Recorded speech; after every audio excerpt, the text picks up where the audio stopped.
ሰላም የዲሊ ፎረም ቤተሰቦች፣ ኢራን ለአሜሪካ አዲስ የሰላም እቅድ በፓኪስታን በኩል ማቅረቧ ተሰማ።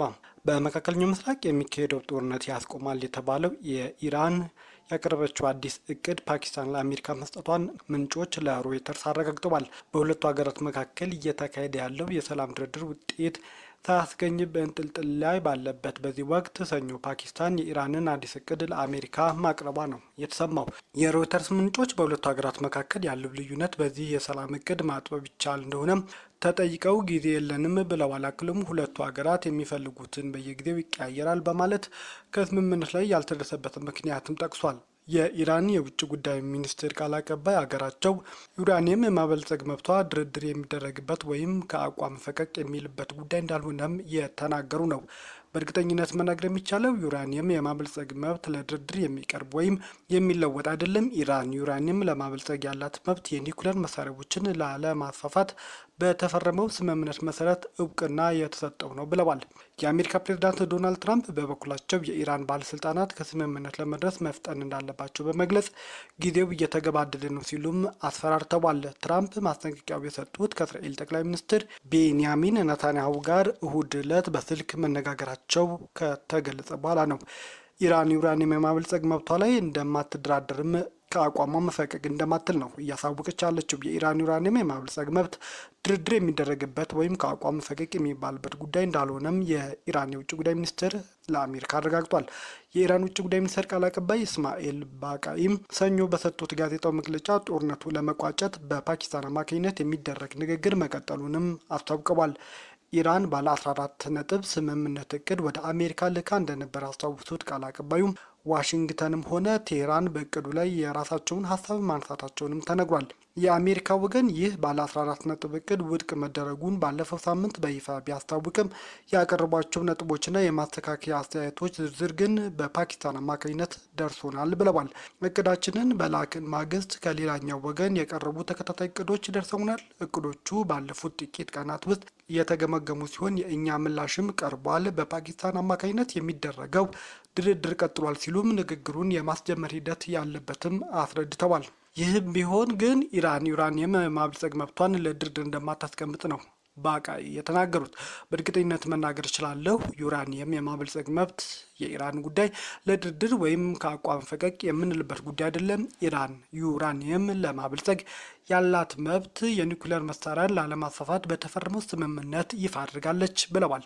ቃል አቀባዩ እንደገለጹት ኢራን የምትፈልገው የድርድር ነጥቦች በግልጽ ተቀምጠዋል። እንዳይንቀሳቀሱ የታገዱ የኢራን ሀብቶች መልቀቅ በማሳየነት ያነሱት ቃል አቀባዩ እናንተ እኛ ለድርድር ያስቀመጥነውን ቅድመ ሁኔታ እንደሆነ ትናገራላችሁ፣ እኛ የመብት ጥያቄ እንደሆነ እናብራራለን ሲሉም ተናግረዋል።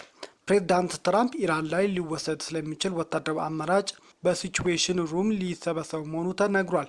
የአሜሪካ ፕሬዝዳንት ዶናልድ ትራምፕ ኢራን ላይ ሊፈጸም ስለሚችል ዳግመኛ ወታደራዊ አማራጭ ለመወያየት ማክሰኞ ዕለት ከፍተኛ ብሔራዊ ደህንነት አመራሮቻቸውን ይሰበሰባሉ ተብሎም እንደሚጠበቅ አክሲዮስ የዜና ወኪል ዘግቧል። የአሜሪካው የዜና ምንጭ ለጉዳዩ ቅርበት ያላቸው ምንጮች ጠቅሶ እንዳስታወቀው የፕሬዝዳንቱ የብሔራዊ ደህንነት ቡድን አባል ስለ ኢራን ለመወያየት ቅዳሜ ዕለት ተሰብስበውም ነበር። ምክትል ፕሬዝዳንት ጄዲ ቫንስ፣ የዋይት ሀውስ መልእክተኛ ስቲቭ ዊትኮቭ፣ የውጭ ጉዳይ ሚኒስትሩ ማርክ ሮቢዮ እና የሲአይኤ ዳይሬክተር ጆን ራትክሊፍ ከተሰብሳቢዎቹ መካከል ነበሩም ተብሏል። ትራምፕ ለአክሲዮስ በሰጡት ቃለ መጠይቅ ከኢራን ጋር ስምምነት ላይ ይደረሳል ብለው እንደሚያስቡም ተናግረዋል። የኢራን የድርድር እቅድ ላይ የሚደረገውን ማሻሻያ እየጠበቁ መሆኑን የተናገሩት ፕሬዝዳንቱ ከቀናት በፊት ከቀረበው የተሻለ ይሆናል ብለው ተስፋ እንደሚያደርጉም ጠቅሰዋል። ለድርድሩ ቀነ ገደብ ከማስቀመጥ ግን መቆጠባቸው ነው የተሰማው። ስምምነቱ መፈጸም እንፈልጋለን፣ እንዲሁም የምንፈልገው ቦታ ላይ አይደለንም፣ እዚያ መድረስ አለባቸው ወይም በከፍተኛ ሁኔታ በአሜሪካ ይመታሉ፣ ያንን ደግሞ አይፈልጉም ሲሉም ትራምፕ ዛቻቸውን አሰምተዋል። አሜሪካና ኢራን ከመጀመሪያው ድርድር በኋላ ንግግራቸውን ለማስቀጠል አልቻሉም። አሸማጋይ ሆና እየቀረበች ያለችው ፓኪስታን ቅዳሜ ዕለት የሀገር ውስጥ ጉዳይ ሚኒስትር ወደ ቴህራን ልካ ነበር። ድርድሩ ለማስጀመር እሁድ ዕለትም ከኢራን ከፍተኛ ባለስልጣናት ጋርም ሲነጋገሩ እንደነበር ነው የተሰማው። የእስራኤል ጦር ከኢራን ጋር ለሚኖር ሌላ ዙር ጦርነት እየተዘጋጀ መሆኑን ተሰማ።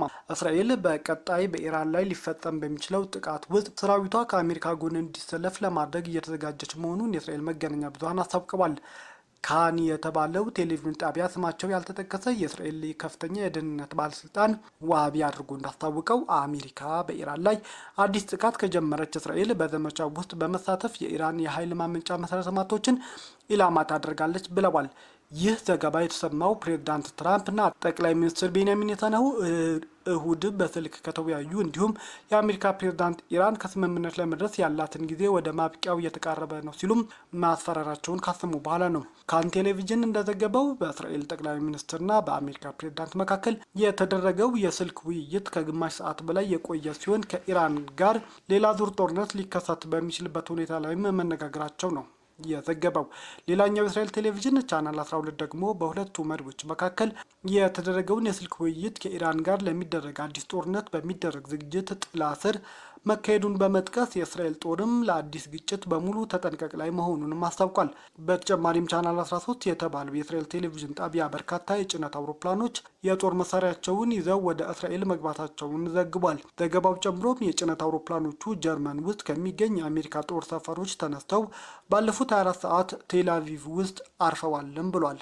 ኩዌትና ኳታር በሳውዲ አረቢያ ላይ የተፈጸመውን የድሮን ጥቃት አወገዙም። ኩዌትና ኳታር በተናጠል ባወጧቸው መግለጫዎች ከኢራን የአየር ክልል በመነሳት ሳውዲ አረቢያ ላይ የተሰነዘረው የድሮን ጥቃት ነው ያወገዙት። ኩዌት ይህንን ድርጊት የተባበሩት መንግስታት ድርጅት የጸጥታው ምክር ቤት በባህረ ሰላጤው መሰረተ ልማት ላይ ለመጠበቅ ያሳለፈውን ውሳኔ የሚጥስ ነው ብለዋል። ሳውዲ አረቢያ ደህንነቷን ለማስጠበቅ ለምትወስደው እርምጃም ያለን ድጋፍ ገልጻለች። ኳታር በበኩሏ ድርጊቱ ተቀባይነት የሌለው ጥቃትና የሳውዲ ሉዓላዊነት በግልጽ የጣሰ ስትልም ኮንነዋለች። ሁለቱ ሀገራት ለሪያድ ያላቸውን ሙሉ አጋርነት የገለጹ ሲሆን ሳውዲ ግዛቷንና ዜጎቿን ለመጠበቅ የምትወስዳቸውን ማንኛውም እርምጃዎች እንደግፋለን ብለዋል። ኳታርና ኩዌት መግለጫ ያወጡት ሳውዲ አረቢያ የአየር መከላከያ ስርዓቶቿን ጥሶም የጥቃት ድሮኖችን መተው መጣላቸው ካስታወቀች በኋላ ነው። የተባበሩት አረብ ኤሚሬትስ የኒኩሌር ጣቢያ አቅራቢያ ጥቃት መፈጸሙንም አምናለች። የተባበሩት አረብ ኤሚሬትስ እሁድ ዕለት የኒኩሌር ኃይል ማመንጫዋ አቅራቢያ የተፈጸመው የድሮን ጥቃት እሳት እንዲነሳ ማድረጉን ማስታውቃለች። ክስተቱ አደገኛ ነበር ስትል የጠራችው ኤሚሬትስ ባለስልጣናት ጥቃቱ ከየት እንደተፈጸመ እየመረመሩ መሆኑን ገልጸዋል። የአገሪቱ መከላከያ ሚኒስቴር እንደገለጸው ድሮኖቹ ወደ ኤሚሬትስ ግዛት የገቡት በምዕራብ የድንበር አቅጣጫ በኩል ነው ብሏል። የሁለቱ ድሮኖች እንደተጠለፉና ሶስተኛው ግን በአቡዳቢ የሚገኘው የባራካ የኒኩሌር ኃይል ማመንጫ ከውስጣዊ ቅጥር ግቢ ይዞታ ውስጥ የሚገኝ የኤሌክትሪክ ጄኔሬተር እንደመታ ተገልጿል። እሳቱም የተነሳው በዚህ ምክንያት ነው ተብሏል። በጥቃቱ ጉዳት አለመድረሱን የሚናገሩት ባለስልጣናቱ በአካባቢው የራዲዮሎጂካል ደህንነት ደረጃ ላይ ተጽዕኖ አለማሳደሩን ገልጸዋል። የኤሚሬትስ የውጭ ጉዳይ ሚኒስቴር ክስተቱ ተቀባይነት የሌለው የጥቃት ድርጊት በማለት ጠርቶታል። የተባበሩት አረብ ኤሚሬትስ ለማንኛውም ጠበኛ ድርጊት ምላሽ የመስጠት መብት እንዳላቸው አስታውቀዋል። ሚኒስቴሩ ሰላማዊ የኒኩሌር ኃይል ተቋማት ኢላማ ማድረግ ግልጽ የዓለም አቀፍ ሕግ፣ የተባበሩት መንግስታት ድርጅት ስምምነትና የሰብአዊ መብት ሕግ መርሆችን የጣሰ ነው ሲሉም ኮንነዋል። የኤሚሬትስ መከላከያ ሚኒስቴር በበኩሉ የሀገሪቱ ደህንነት ለማዳከም የሚደረግ ማንኛውም ሙከራ በጽናት እንደሚከላከል አስታውቋል። የአገሪቱ ባለስልጣናት ድሮኑ ከየት እንደተተኮሰ እስካሁን አልገለጹም። ከዚህ ቀደም ብሎ ኤሚሬቶች ከጦር መነሳት ወዲህ በነዳጅና በኢኮኖሚ መሰረተ ልማቶች ላይ ከተፈጸሙ ጥቃቶች ጀርባ ኢራን እንዳለች በግልጽ እያስታወቁ ነው። የተባበሩት መንግስታት የኒውክሌር ተቆጣጣሪ ተቋም ሁኔታው በቅርበት እየተከታተለ መሆኑን ገልጿል። የተቋሙ ዋና ዳይሬክተር ራፋኤል ግሮሲ በክስተቱ ከፍተኛ ስጋት እንደገባቸውም አስታውቀዋል። ዋና ዳይሬክተሩ በዓለም አቀፍ የአቶሚክ ኃይል ኤጀንሲ የኤክስ ገጽ በወጣው መግለጫ የኒኩሌር ደህንነት አደጋ ላይ የሚጥል ወታደራዊ እንቅስቃሴ ተቀባይነት የለውም ሲሉም አስታውቀዋል። ትራምፕ ጊዜውን እየተገባደደ ነው ሲሉም ለኢራን የመጨረሻ ማስጠንቀቂያቸው ተናገሩ። የሁለቱ ሀገራት የሰላም ንግግር እየተቋረጠ ሲሆን ትራምፕ በአፋጣኝ እንቅስቃሴ መድረግ አለባቸው፣ ካልሆነ አንዳች ጥቃት እንከፍታለን ሲሉም ዝተዋል። በትሩዝ ሶሻል ማህበራዊ ሚዲያ ላይ ነው ይህንን ዛቻም ያስተላለፉት። ዋናው ነገር ጊዜው ደርሷልም ነው ያሉት ትራምፕ ማስጠንቀቂያውን የሰጡት ከእስራኤል ጠቅላይ ሚኒስትር ቤንያሚን ኔታንያሁ ጋር እሁድ በስልክ መነጋገራቸው ከተነገረ በኋላ ነው። ቴህራን ጦርነቱን ለማቆም ያቀረበችው የሰላም እቅድ አለ፣ አሜሪካ ከስምምነት መድረስ አለመቻሏን የኢራን መገናኛ ብዙሃን ዘግበዋል። ዋሽንግተን የሰላም እቅዱ ተቀባይነት እንዲኖረው ጥረት ካላደረገች ውጤት እንደማያገኝ የኢራን መህር የዜና ወኪል ዘግቧል። ያሳለፈው ሳምንት ትራምፕ የሁለቱ ሀገራት የተኩስ አቁም በቋፍ ላይ ነው ሲሉም ዘላቂነት አጠራጣሪ መሆኑን ገልጸው ነበር። የኢራን የሰላም እቅድ ተቀባይነት የሌለው ነው ብለው ትራምፕ ቢያጣጥሉም የኢራን የውጭ ጉዳይ ሚኒስቴር ቃል አቀባይ ኢስማኤል ባጋይም ምክንያታዊና የማይሆኑ ነጥቦች እንዳቀረቡ ነው እያስታወቁ ያሉት። 6 አሜሪካውያን በኮንጎ ለተከሰተው የኢቦላ ወረርሽኝ መጋለጣቸው ተነገረ።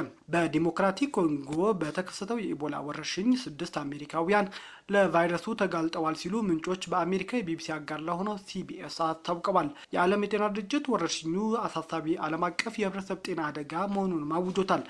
የዲሞክራቲክ ኮንጎ የጤና ጥበቃ ሚኒስቴር 350 የሚጠጉ ሰዎች በቫይረሱ መያዛቸውን እንደተጠረጠሩም 91 ሰዎች ደግሞ መሞታቸው ነው እያስታወቀ ያለው። አንድ አሜሪካዊ የበሽታው ምልክት እንደታየበት የተገለጸ ሲሆን ሌሎች 3 ደግሞ ከፍተኛ ተጋላጭነት ውስጥ እንዳሉበት ተሰምቷል። የአሜሪካ በሽታ መቆጣጠሪያና መከላከያ ማዕከል ሲዲሲ በቀጥታ የተጎዱ አሜሪካውያን ደህንነቱ በተጠበቀ ሁኔታ ለቀው እንዲወጡ ለማድረግ ድጋፍ እንደሚያደርግ ቢገልጽም ምን ያህል አሜሪካውያን እንደሆኑ ግን አልጠቀሰም። የአሁኑ የኢቦላ ዝርያ የተከሰተው በቡንዲቡጊዮ ቫይረስ ሲሆን ለዚህም ምንም አይነት የተረጋገጡ መድኃኒቶች ወይም ክትባቶች የሉትም። በኡጋንዳ 2 ሰዎች በቫይረሱ መያዛቸው ሲረጋገጥ አንድ ሰው ደግሞ መሞቱን የሲዲሲ አፍሪካ ዘገባ አመልክቷል። የአሜሪካ መንግስት በዲሞክራቲክ ኮንጎ ለሚገኙ ዜጎቹ ደህንነት ወደ ተጠበቀ የለይቶ ማቆያ ስፍራ ለማጓጓዝ ዝግጅት እያደረገ መሆኑን አንድ ምንጭ ለስታት የጤና ድረገጽ ተናግሯል። በተጨማሪም አሜሪካው ጀርመን ወደሚገኝ የአሜሪካ ወታደራዊ ጣቢያ ሊወሰዱ እንደሚችሉም ድረገጹ ዘግቧል። የዓለም ጤና ድርጅት ዲሞክራቲክ ኮንጎና ኡጋንዳ ወረርሽኙን ለመከላከል በበሽታው ከተያዙ ሰዎች ጋር ንክኪ ያላቸውን ለመለየትና የመከላከያ እርምጃዎችን ለመተግበር የሚያስችል የአስቸኳይ ጊዜ ማዕከላትን እንዲያቋቁሙ መክሯል። ስርጭቱን ለመግታት እንዲቻል በበሽታው መያዛቸው የተረጋገጡ ሰዎች በ48 ሰዓታት ልዩነት በሚደረጉ 2 የቫይረስ ምርመራ ነፃ መሆናቸው እስከሚረጋገጥ ድረስ ወዲያውኑ ለብቻና ለሕክምና ሊደረግላቸው እንደሚገባም ተቋሙ አስጠንቅቋል። በሽታው መከሰቱ የተረጋገጠባቸው ሀገራት የሚያዋስኑ ጎረቤት መንግስታት የቅኝና የጤና ሪፖርት ስራቸውን እንዲያጠናክሩም ተነግሯል። ቤተሰቦቻችን ዜናዎቻችን ከወደዳችሁት ላይክ አድርጉ፣ ለሌሎች ተደራሽ እንድንሆንም ሼር አድርጉ። አዲስ የሆናችሁ ደግሞ ሰብስክራይብ በማድረግ ቤተሰብ ይሁኑ። ሰናይ ጊዜ